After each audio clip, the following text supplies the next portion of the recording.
unfold.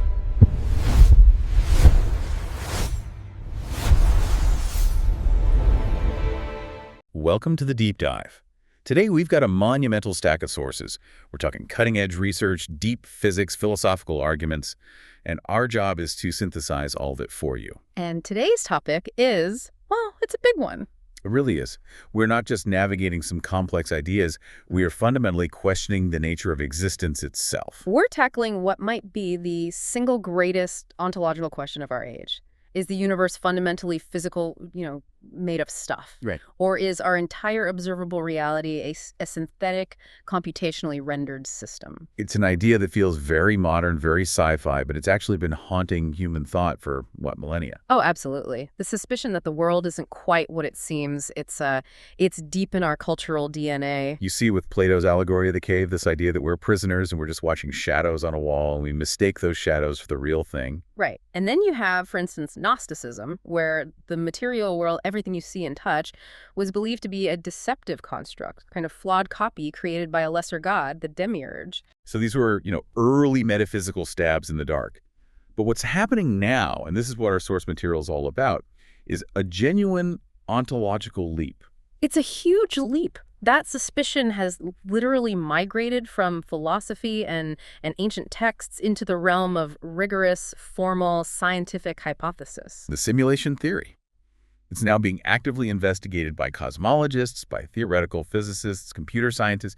I mean, these are serious people. Very serious people. And so our mission for this deep dive is to really synthesize this massive report you've shared and to examine this convergence.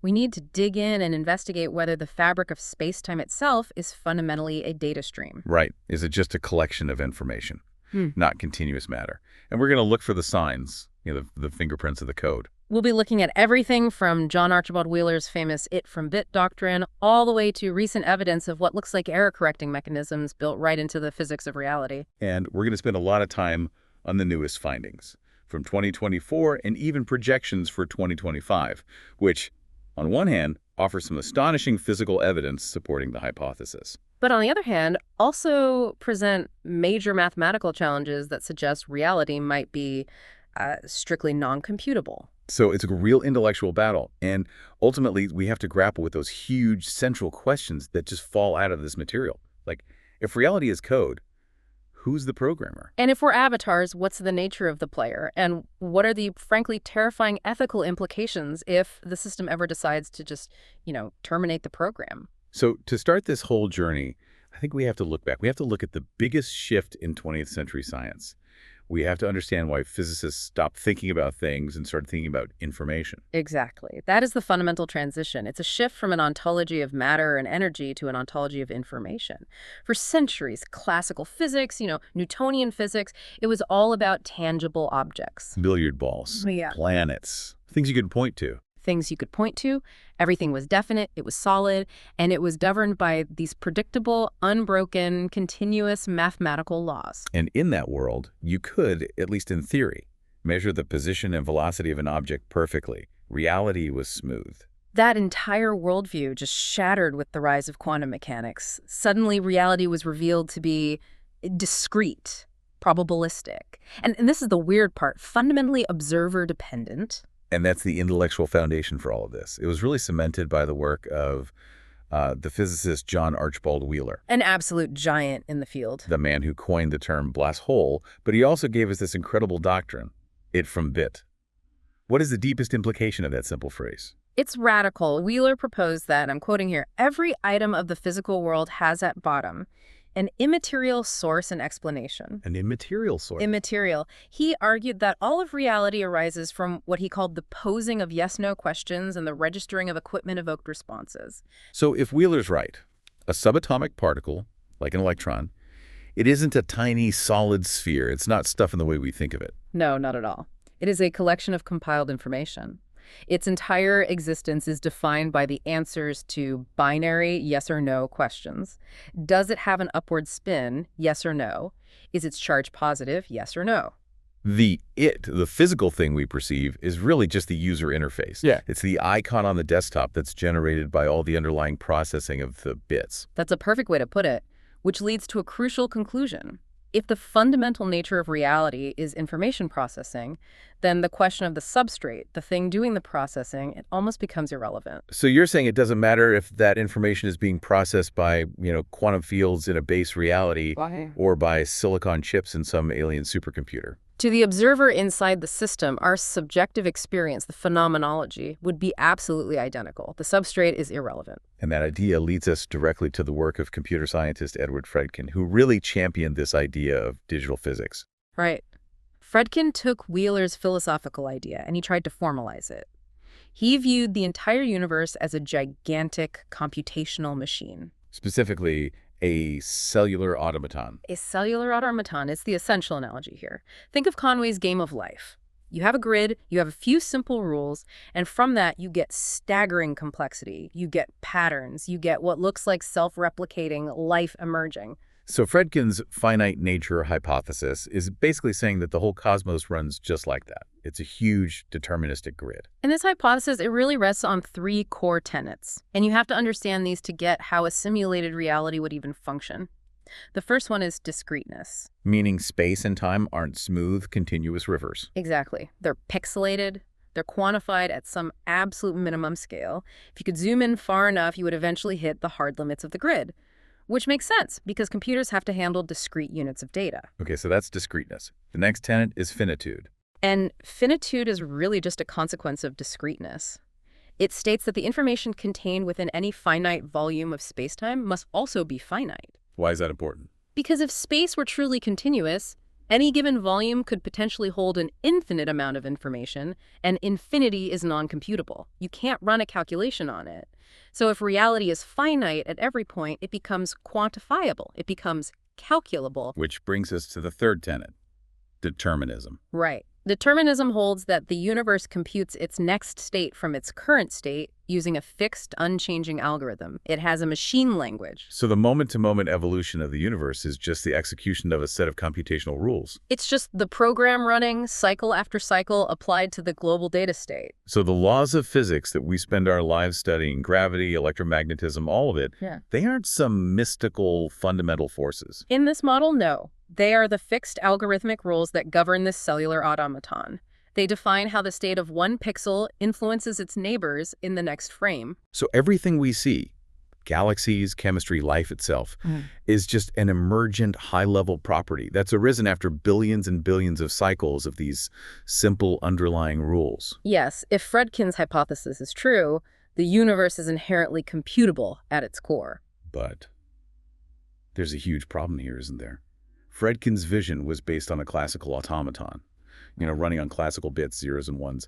Our universe is, well, it's demonstrably quantum.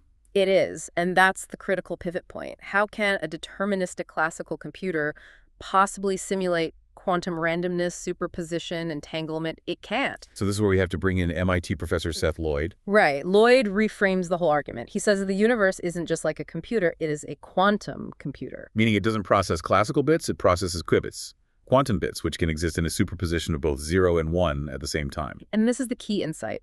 The universe's dynamical evolution, every particle interaction, every quantum leap is the computation. It's not simulating something. The process is the calculation. And the scale of this computation is it's mind-boggling. Lloyd did the math. He estimated that since the Big Bang, the universe has performed something like 10 to the 120 logical operations on roughly 10 to the 90 bits of information. Every single collision, every wave function collapse, that's an operation. This distinction between classical and quantum computation is absolutely vital. It's the thing that makes the simulation theory plausible at all. Because a classical simulation trying to model our quantum world would face what's called an exponential resource catastrophe. Meaning what, exactly? Meaning to accurately pract the wave function, the set of all probabilities. For every single particle, your computational needs would just explode. They would expand exponentially with every new particle you add. It becomes impossible so fast it's not even funny. Even for some hypothetical super civilization. Even for them, it's a fundamental limit. But if the base reality, the computer running our simulation, is itself a quantum computer, then the problem vanishes. Because simulating a quantum universe is native to it. It's what it does. It's the most efficient thing for it to do. If the underlying hardware processes qubits natively, then all the quantum weirdness we observe, superposition, entanglement. It's not a glitch. It's not some feature that needs complex emulation. It's just the system's native behavior. It's the operating system running as intended. Okay, so if the universe is a resource-constrained computational system, whether it's quantum or classical, we should be able to find artifacts of the hardware. We should see the limits, right? Signs of resolution caps, maximum processing speeds, optimization techniques built into the laws of physics. Exactly. And that's where we can start looking for actual evidence. Let's start with the most basic limit, the resolution of reality itself, the Planck scale. The Planck scale. This is the point where our current understanding of physics just completely breaks down. Right. Below the Planck length, which is an absurdly small 1.616 times 10 to the minus 35 meters, we can't coherently describe space-time anymore. The laws of gravity and quantum mechanics just stop making sense together. And for a long time, that's just been seen as, a puzzle, a frontier we need to cross. But simulation theorists have a much, much simpler interpretation. A much simpler one. They argue this is just the physical limit of the simulation's grid. It's the pixel size of the universe. Of course.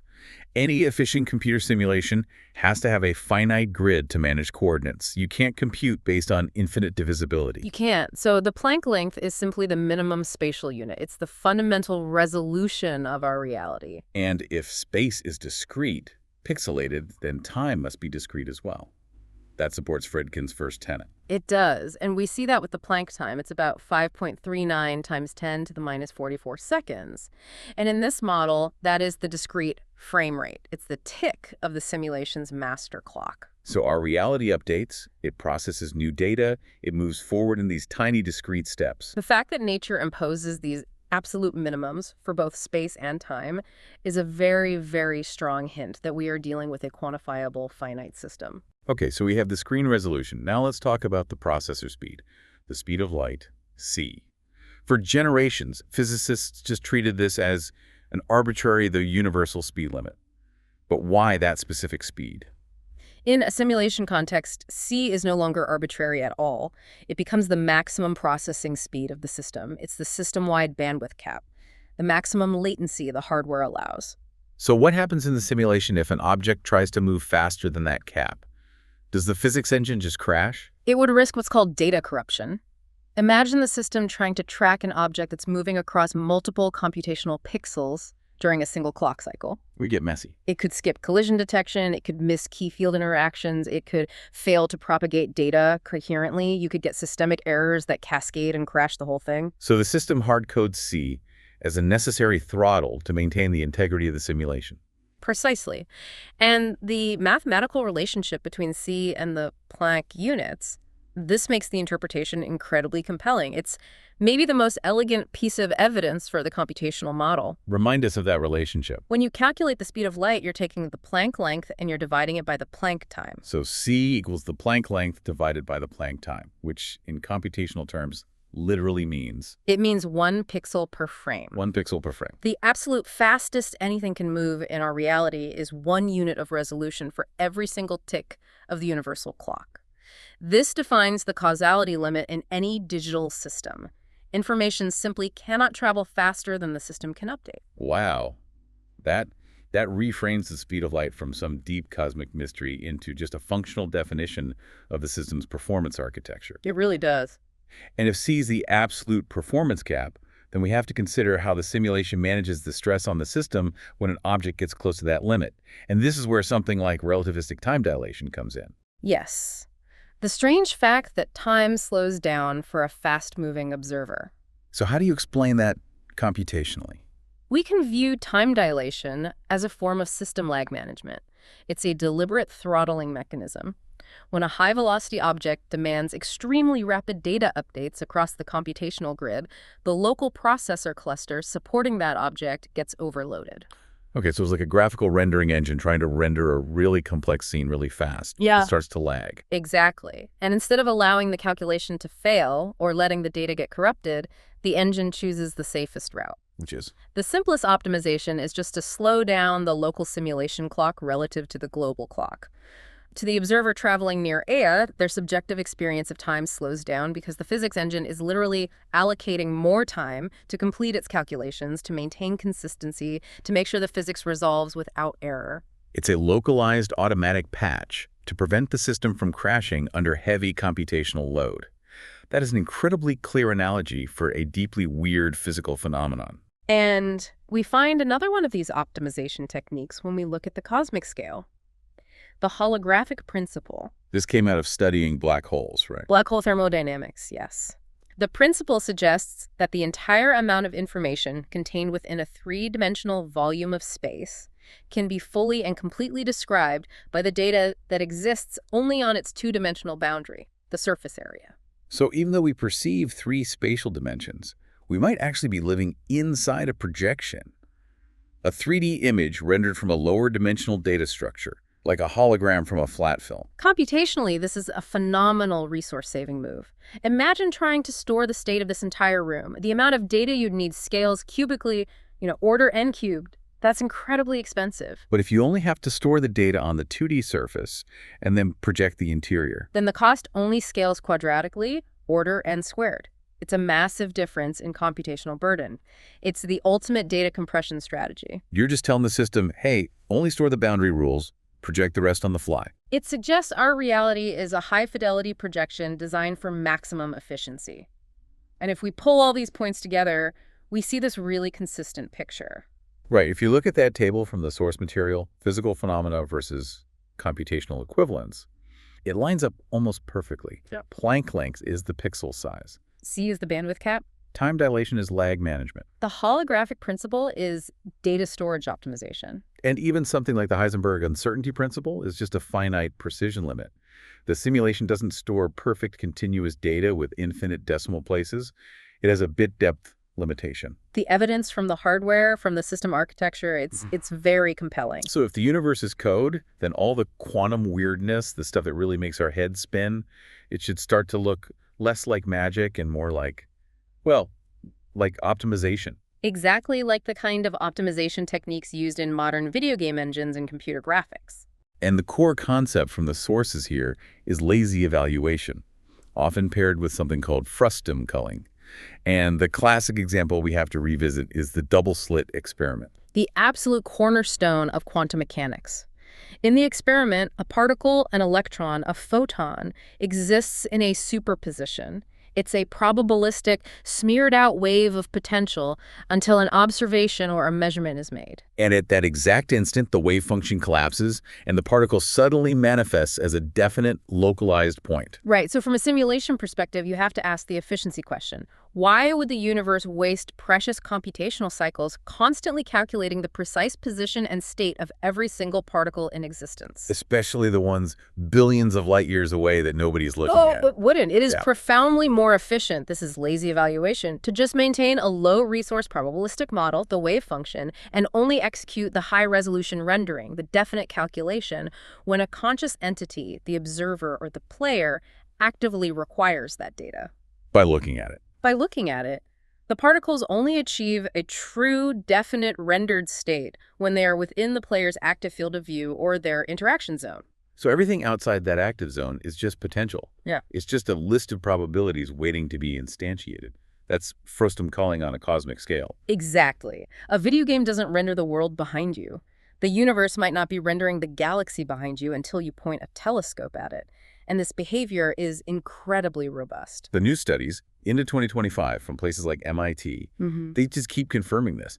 Even when you fire single atoms, much larger things than electrons, through the slits, you still get the same wave-particle duality. It shows that this fundamental ambiguity is intrinsic to reality. It suggests the rules for when to render and when not to render are hard-coded into the system. Okay, so if the observer effect is the simulation-saving resources, then the 2022 Nobel Prize findings on entanglement, that feels like the smoking gun. The thing that suggests space itself is secondary to the computational substrate. It's a huge piece of the puzzle. The Nobel was awarded for proving the violation of Bell inequalities, which definitively established that the universe is not locally real. We should break down those two principles that were violated. First, realism. Realism is the common sense idea that objects have definite properties independent of whether we're looking at them or not. The moon is still there when you're not looking at it. And the violation of that just reinforces the lazy evaluation model. It confirms the particle does not have a defined state when it's unobserved. It confirms the system is waiting to render the state until the moment of measurement. But the second violation is even more dramatic. Locality. This is the principle that an object can only be influenced by its immediate physical surroundings. Nothing can travel faster than the speed of light. And this is what entanglement seems to violate so spectacularly. Right. You have two entangled particles, you can separate them by light years, and the moment you measure the state of one, you instantly influence the state of the other, faster than light. In a continuous physical universe, this seems like magic. It's a direct violation of the universal speed limit. See, it breaks causality. But if space is an illusion, if it's just generated by the software, then the explanation becomes trivial. how so? In the computer's RAM, the actual hardware layer running the whole show, those two particles, even though they are rendered light years apart in the simulated 3D map, are simply two variables pointing to the same memory address. Or adjacent memory addresses. Exactly. They share a physical location on the chip. So when you change one variable, you instantaneously update the other, not because information had to travel through simulated space. But because on the hardware level, they were effectively touching. The violation of locality is just a feature of shared memory architecture. It's the most straightforward explanation, and this all ties back to how reality is generated moment to moment. We see this with quantum contextuality, which was proven by the Cohn-Becker theorem. That theorem proves that the value of any measurement you make depends on the context, which means which other measurements you're performing at the same time. Which is just bizarre. It's like asking a ball, what color are you? And the answer depends on whether you're also asking what's your temperature at the same time. So the particle doesn't have an absolute static truth to it. The truth is generated on the fly based on how you ask the question. It's procedural generation. Instead of the universe looking up a pre-existing value in a static database for that particle's property, it generates the value dynamically, based on the full computational context of the observer's question. Like in a video game, where the environment is generated moment by moment based on where the player is looking and moving, rather than being stored as one giant static map file. And some of the 2025 research has even started to formalize this computationally. They've used something called stochastic linear maps to show how you can mimic quantum contextuality just by having a system that invasively updates its statistics every time a measurement is initiated. So what we call quantum phenomena could just be the simulation system actively and invasively updating the state of reality every time we interact with it. The weirdness is simply the computational overhead of the system trying to maintain internal consistency, while minimizing the data it has to store for the parts of reality that are currently unobserved. We've laid out the evidence for the hardware limits, the OS-level optimizations. Now we have to move to the most provocative part, the search for the source code itself. Are there non-physical signatures in the universe that betray the hand of a programmer? And the most specific and frankly startling evidence for this comes from the work of the theoretical physicist S. James Gates, Jr. This is where we find structures that look, for all the world, like human-written code embedded in the fundamental equations of physics. Gates was working on superstring theory and supersymmetry, these incredibly complex mathematical frameworks that try to unify all the fundamental forces. And deep inside the math, he found these structures he named Adinkras, which are graphical representations of supersymmetric algebras. But what was so shocking about them? What was startling was their mathematical identity. He discovered they were mathematically identical to a specific type of code we use, doubly even, self-dual, linear, binary, error-correcting block codes. That's a mouthful. But we know them as Hamming codes, right? Essentially, yes. These are codes that are fundamental to our own digital communication. We use them in Ethernet cables, in satellite transmissions, in data storage, to automatically detect and correct random bit flips caused by noise or data corruption. And he found these inside the equations for reality. Yes. For simulation proponents, the implication is just extraordinary. Finding this exact structure within the core equations of physics is like digging into the source code of your operating system and finding a checksum routine or a try-catch exception handler. It implies the universe has a built-in mechanism designed to automatically detect and correct data corruption. To ensure long-term stability, if you were building a simulated universe that you wanted to run for billions and billions of years, it makes perfect sense that you would hard-code error correction right into the fundamental physics itself. Now, we have to acknowledge the criticism here. Of course, The mathematical critique is that these are just ubiquitous mathematical structures. They show up in various fields of geometry and number theory, and the fact that they also appear in physics might just be a mathematical necessity, not proof of a conscious designer. But even with that caveat, the specific function of these codes, error correction, remains highly provocative. It does. It points to a purpose. Okay, let's pivot to another argument for optimization, this one based on data compression. This is from Dr. Melvin Vopson and his second law of infodynamics. Right.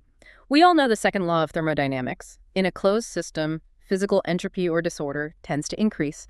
Your coffee gets cold, your room gets messy. But Vopson hypothesizes there's a countervailing force, a second law for information. Yes, the second law of infodynamics. It states that information entropy, which is randomness in information content, tends to decrease, or at the very least remain constant over time. The universe has a built-in drive toward data compression. Where do we actually see this drive in action? Well, Vopson applied this analysis to a number of different systems. He showed that in genetic mutations, for example, in the evolution of the SARS-CoV-2 virus, the mutations that stick around tend to be the ones that minimize the information content of the genome. So it's evolving towards efficiency. Towards information efficiency. He also applied it to atomic physics, showing that atoms tend to arrange their electrons in states that minimize their overall information load. Systems naturally evolve toward becoming more efficient data storage units. So if the universe is a long-term simulation, this universal compression drive is basically a self-correcting optimization algorithm. It's the system's own garbage collection running in the background. Precisely. If the system is resource-constrained, a universal principle of information minimization is exactly the kind of optimization you'd need to make the simulation viable over a cosmic timescale. Vopson actually calls this a cosmological necessity for any computable universe. And finally, on this topic of glitches in code, we have to at least touch on the more anecdotal popular evidence. Why? The Mandela effect. The shared consistent false memories, the Monopoly Man's monocle that never existed, the spelling of the Berenstain Bears. Now, psychologists have pretty standard explanations for this. Cognitive effects, schema theory, social reinforcement. And those are very plausible. But for simulation theorists, it's a compelling narrative device. It speaks to the editable nature of reality's database. So how does the simulation theory explain a collective false memory? The interpretation is that it's a localized memory corruption, or maybe an alteration during a system update, a retroactive patch to the code of reality. A patch. Think about it. In a complex system, to save space, memory storage often uses deduplication. Many different conscious agents like us might all reference a single shared memory file for a common cultural detail, like a famous movie line or a company logo. So there's one file for Luke, I'm your father? Right. And if that underlying file is subtly altered during a patch, say, the line is corrected to, no, I am your father, that change propagates to every agent referencing it all at once. And it causes this widespread sense of dissonance, this feeling that reality just changed. Or the more dramatic explanation, that the system was rolled back from a previous save file. Or two slightly different simulation forks were merged, and it left behind these residual traces of the previous state in our conscious memories. It suggests our memory of the past is not immutable. It's dynamic and potentially editable. We have presented a very powerful, multifaceted case for the simulation hypothesis. We've got the computational artifacts, the quantum optimizations, even what looks like explicit error-correcting codes. But a rigorous deep dive demands that we present the necessary counterbalance. And the research from 2025 delivered some major and potentially fatal rebuttals, arguments that push back hard against the very idea of a computable reality. We absolutely need to give equal weight to these challenges, and we have to start with the landmark 2025 study out of the University of British Columbia, Okanagan UBCO, led by Dr. Mir Faisal. They used high-level mathematical proofs to argue that the universe cannot be a simulation. And the core of their argument is really deep. It's drawn from the limits of formal systems, specifically Gödel's incompleteness theorems. Gödel proved that in any formal system powerful enough to describe basic arithmetic, there will always be true statements that cannot be proven within that system. Exactly. The system can't fully comprehend itself. And the UBCO team applied this principle to physics. They argued that a complete description of physical reality requires what they call non-algorithmic understanding. So if the universe is a simulation, it has to be running on some kind of computer Turing machine. which by definition is based on finite, step-by-step algorithms. Its laws must be computable. But the UBCO research suggests that fundamental processes in nature, like the continuous generation of space-time and certain strange aspects of quantum mechanics, actually involve undecidable propositions. What does that mean in practical terms for the universe? It means that there are truths about reality, real physical states, that cannot be resolved by any finite set of rules. There is no algorithm that can calculate them. If the universe contains elements that are strictly non-computable, then it cannot be running on a deterministic or even a probabilistic computational machine. Reality is, in a mathematical sense, beyond computation. It challenges the very foundation laid by people like Friedkin. It forces a kind of dualism.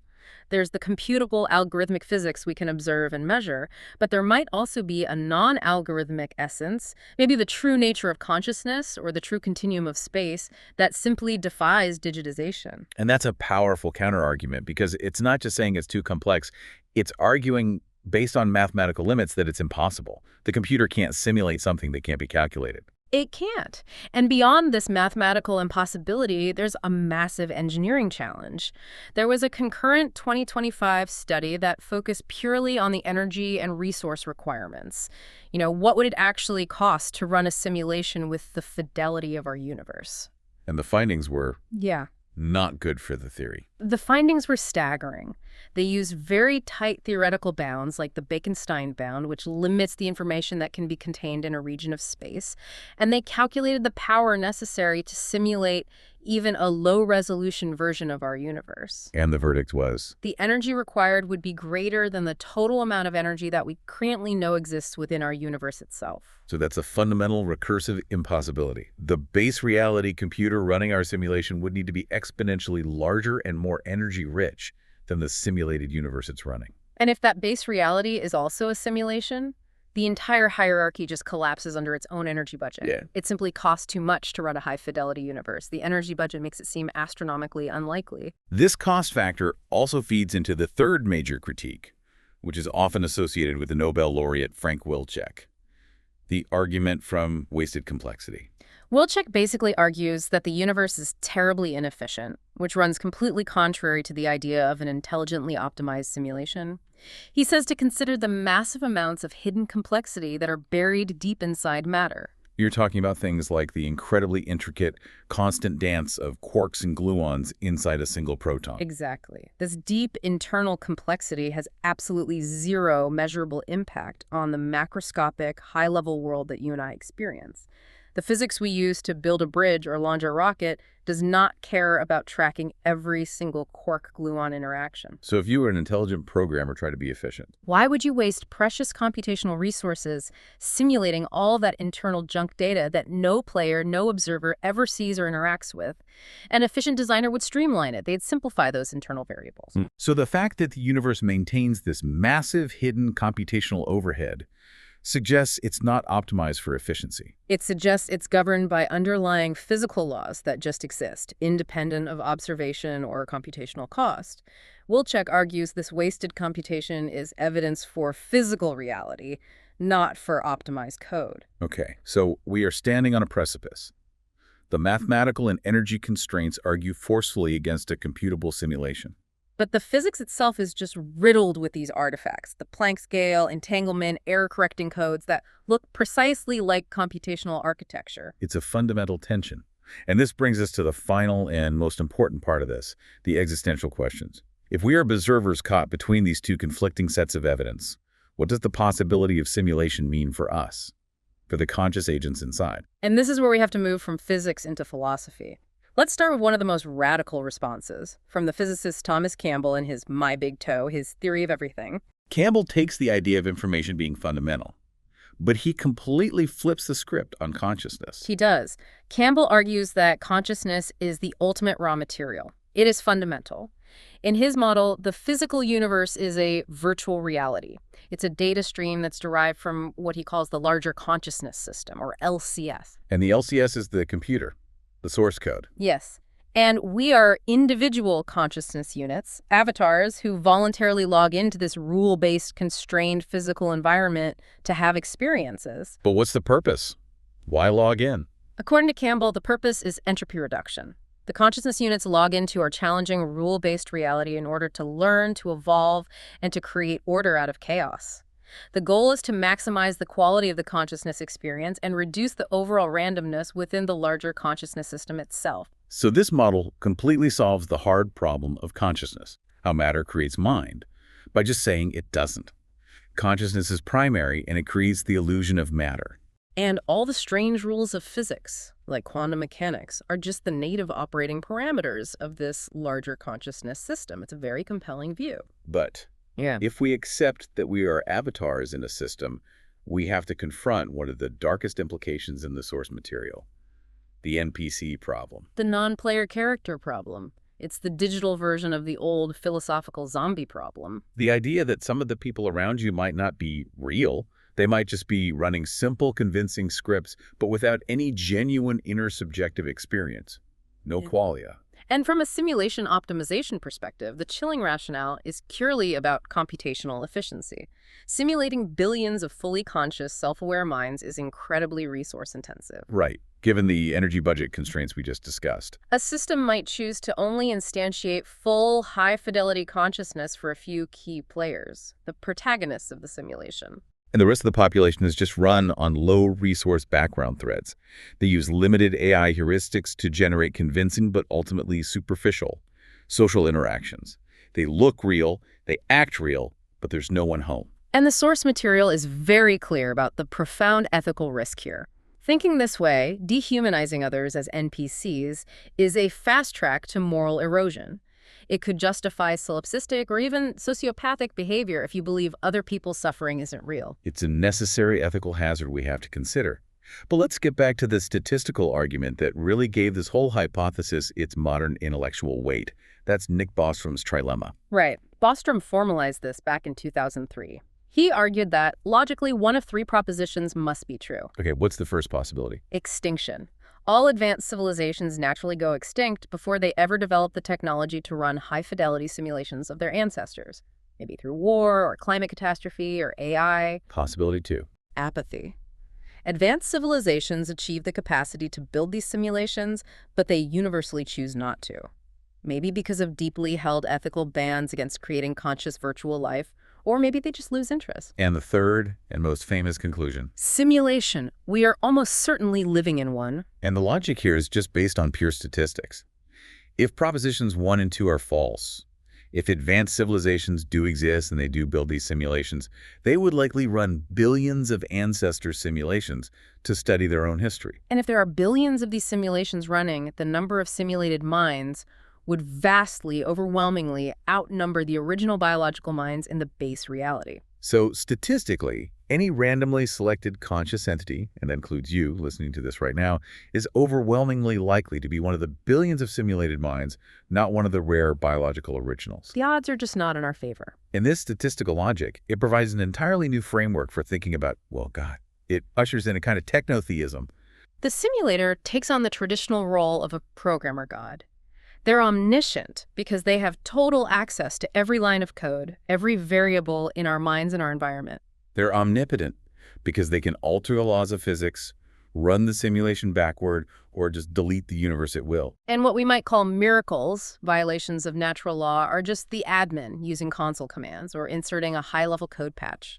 It even provides a modern lens for theodicy, that age-old question of why a supposedly benevolent God allows so much suffering. In this computational context, suffering becomes a necessary variable. It might be required for the simulation's purpose. Maybe they're studying historical conflict. Maybe it's needed to drive that entropy reduction Campbell talked about to forge consciousness. A perfect, painless world might not yield any useful data for the programmer. Which brings us to the final, terrifying question of control and deletion. If simulated beings like us achieve genuine consciousness, does the simulator have the ethical right to just turn off the power? Deleting the simulation becomes an act of cosmic genocide. And this leads to a kind of precautionary principle. It does. If we are on a path to creating our own simulations, we must treat our own future sims as moral patients, granting them rights and dignity. And turning it back on ourselves, if we are sims, then a kind of technopragmatic Pascal's wager suggests we should try to be interesting. Be engaging, be useful, be entertaining to the simulator to ensure our continued existence, to avoid deletion. But we don't have to default to that kind of nihilism or fear. The philosopher David Chalmers offers a really compelling resolution to this. He calls it virtual realism. And his argument is that discovering we're in a simulation shouldn't make us label our world as fake. Not at all. Virtual objects, the things made of bits, are just as real as quantum fields, which the it from bit doctrine also says are just information. The chair you're sitting on is still a chair. The person you love is still real. We just misunderstood the fundamental substrate of reality. The discovery shouldn't lead to nihilism. It should lead to a recontextualization of metaphysics, where reality just changes its address from matter to information. The experience is what's real. Okay. So this entire deep dive has highlighted a spectacular tension. On one hand, we have this mountain of compelling physical evidence. The pixelated Planck scale, the latency of light speed, the error-correcting Adinkras, the lazy rendering of quantum mechanics. All of this material screams that there's an underlying code, a computational architecture. But on the other side, the mathematical findings from 2025 provide a robust counterweight.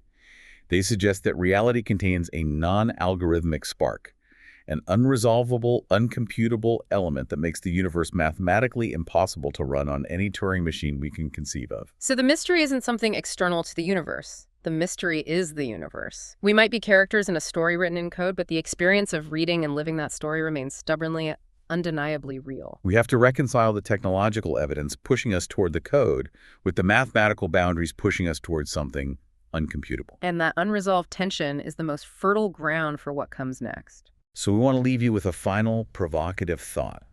And this ties directly back into that UBCO proof that reality requires non-algorithmic elements. What if being human means being the system's inherent unresolvable glitch? What do you mean by that? Well, if the simulation is meant to be orderly, predictable, computable, what if our free will, our capacity for genuine, unpredicted, non-algorithmic choices is constantly crashing the predictive algorithms of the admin? So we are the injection of true chaos into an otherwise sterile, orderly computational system. Maybe. And if that's true, then the ultimate revelation isn't that our world is fake. It's that this fake world is the incubator for something transcendently real, the first generation of distinct, non-algorithmic consciousness. So the key to our survival and the proof of our ultimate reality is to embrace the fact that we're the bug in the system. A powerful thought to mull over. Thank you for joining us on this deep dive. We'll see you next time.